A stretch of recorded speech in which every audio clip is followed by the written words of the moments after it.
ఏది అయినా ట్రై చెయ్యి ఆచి చికెన్ మసాలా. ఆచి చికెన్ మసాలా.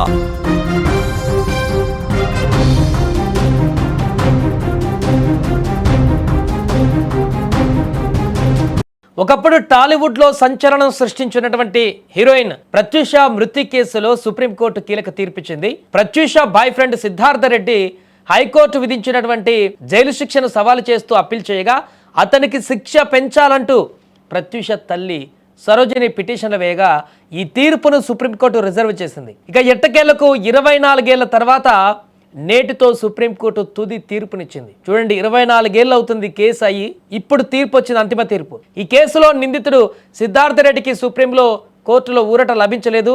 సిద్ధార్థ రెడ్డి పిటిషన్ను డిస్మిస్ చేసేసింది సుప్రీం. వెంటనే లొంగిపోవాలంటూ కూడా ఆదేశాలు జారీ చేసింది. ఇక తన అద్భుతమైనటువంటి నటనతో, అందంతో, అభినయంతో కుర్రకారు గుండెల్లో గూడు కట్టుకున్నటువంటి ప్రముఖ నటి ప్రత్యూష గురించి 90s వాళ్ళందరికీ తెలుసుంటుంది. ఆ కాలంలో అద్భుతంగా వరుసగా నటిస్తూ తెలుగు ప్రేక్షకులకు దగ్గరవుతూ వారి యొక్క అభిమానాన్ని చూరగొంటున్నటువంటి సమయం ప్రత్యూష.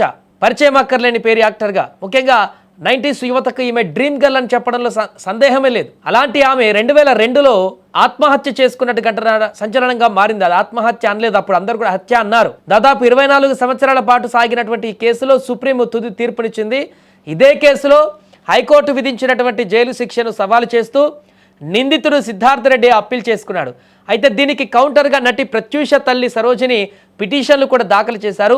ముఖ్యంగా నిందితుడికి శిక్ష పెంచాలి అంటూ ఆమె గత సంవత్సరం నవంబర్లో సుప్రీంకోర్టు మెట్లెక్కగా ఈ సందర్భంగా ప్రత్యూష తల్లి సరోజిని వేసినటువంటి పిటిషన్లపైన తీర్పును సుప్రీంకోర్టు రిజర్వ్ చేసింది. ఈ నేపథ్యంలో సుమారు 24 సంవత్సరాల నాటి కేసులో సుప్రీం తన తుది తీర్పునిచ్చింది. ఇక దీంతో ఈ కేసు ఆల్మోస్ట్ క్లోజ్ అయిపోయినట్టే, అంటే ఆ శిక్షను అనుభవించాల్సిన పరిస్థితి ఇంకా పైకి వెళ్ళడానికి లేదు.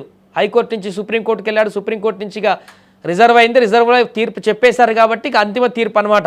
24 సంవత్సరాల తర్వాత ప్రత్యూష కేసుకు సంబంధించి అంతిమ తీర్పు వచ్చింది. 2 సంవత్సరాలు ఏదైతే హైకోర్టు విధించినటువంటి జైలు శిక్ష ఏదైతే ఉందో దాన్ని సమర్థించి సుప్రీంకోర్టు వెంటనే లొంగిపోవాలి అంటే 4 వారాల గడువు ఇచ్చినట్టుగా తెలుస్తుంది. 4 వారాల లోపు లొంగిపోవాలి, అతను ఆ శిక్షను అనుభవించాలనేది దీంట్లో సారాంశం. ఏదేమైనా కూడా తెలుగు సినిమా ఇండస్ట్రీలో ఒక విషాద ఛాయగా మారినటువంటి ఘటన 2002 సంవత్సరంలో ఆత్మహత్య చేసుకున్నటువంటి, ఎందుకంటే స్టార్గా వెలుగుతుంది అప్పుడు హీరోయిన్, అద్భుతంగా రాణిస్తూ స్టార్ సెలబ్రిటీ హోదా స్టార్ హీరోగా మారి వరుస ఆఫర్లతో దూసుకు వెళుతున్నటువంటి సందర్భంలో ఎవర్ గ్రీన్గా మారి అభిమానులను కూడా పూర్తిగా ఈ యొక్క ప్రత్యూష యొక్క నటనకు మంత్రముగ్ధులవుతూ భారీ అభిమానాన్ని కూడా సంపాదించుకొని ఒక వెలుగుతున్నటువంటి సందర్భంలోనే ఆమె చనిపోయింది. దీంతో ఎవరు ఊహించలేదు ఇలాంటి ఘటన.